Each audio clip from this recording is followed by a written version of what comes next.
Hey there, Psych2Go family. Before we begin, we would like to thank you for your everlasting support. Our mission is to help you gain a deeper understanding of yourself and others in a fun and engaging way. And we hope we've been able to help you in your times of need.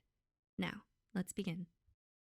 One of the universal challenges of being human is not knowing what to say to someone who's struggling, especially when it comes to heavy conversations. Talking to someone who's in pain can be difficult to navigate, whether they've specifically reached out to you for support or not. Sometimes emotions come up suddenly, and you may find yourself having a conversation neither of you expected. While these examples may not work for everyone, nor should they be used in place of professional advice, we hope they can guide supportive communication when it's needed. With that said, here are 6 things to say when someone's in pain. 1. You have my attention. It can be frustrating when you're trying your best to reach out, but it feels like you're not being heard. This simple sentence can let the person you're speaking with know that you are listening to them and value what they feel and say. It lets them know that they have the time and space to be truthful and voice their needs, whatever they might be. 2. What is your biggest concern right now? Emotions can be messy and unclear. So if you're unsure what's wrong or how you can help, don't be afraid to ask questions. The more you know, the more you can do to support them.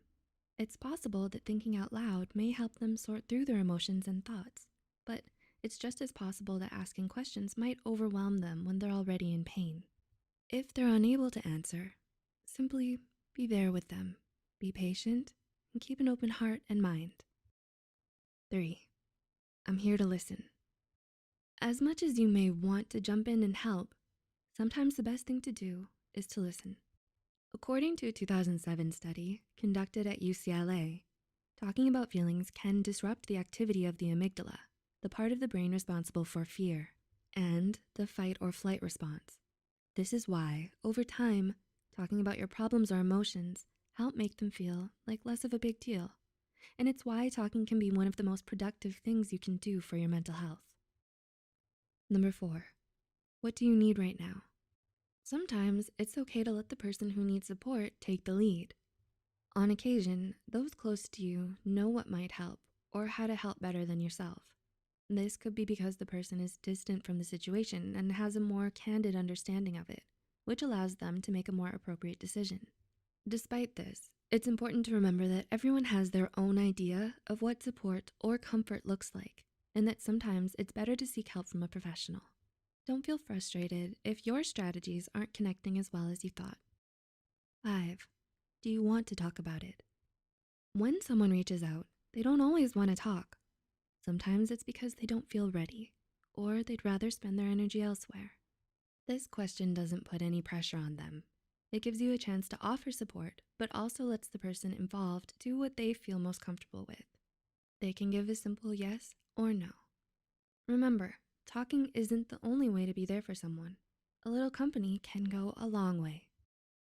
And 6, I want to understand this more so I can help. When someone's in pain, it's especially important to be honest with them if you don't understand the situation or aren't able to help. This will save both of you from spending time and energy on something that won't be helpful to either of you. It's okay to let them know if you can't help, even if they reached out to you, since your mental health is important also. But sometimes a simple explanation is all that's needed to get everyone on the same page.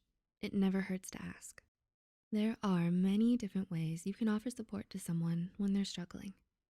Most, if not all of us, have been on both sides of a conversation, and sometimes we struggle with offering support to our loved ones. We hope that these suggestions help you the next time you're helping your loved one through pain. We would also like to note that some situations are better when addressed by a professional, and to make the call most appropriate to the situation. Thank you for watching, and we'll see you in the next video.